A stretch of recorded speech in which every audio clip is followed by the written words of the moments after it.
If you're facing the error couldn't download image on Gemini, here's how to fix the Gemini image download problem step by step.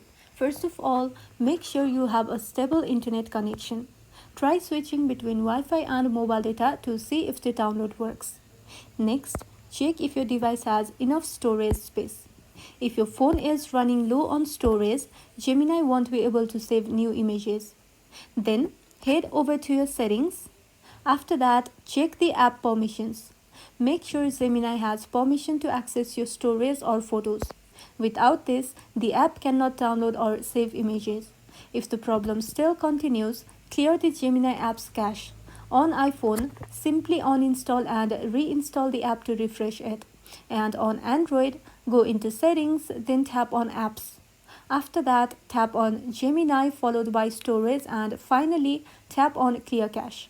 If none of these steps work, try updating the Gemini app from the App Store or Google Play Store. Sometimes the issue is due to an outdated version. And that's how you can easily fix the couldn't download image or photo download problem on Gemini. If this video was helpful, don't forget to like and subscribe for more of these videos, and thank you for watching.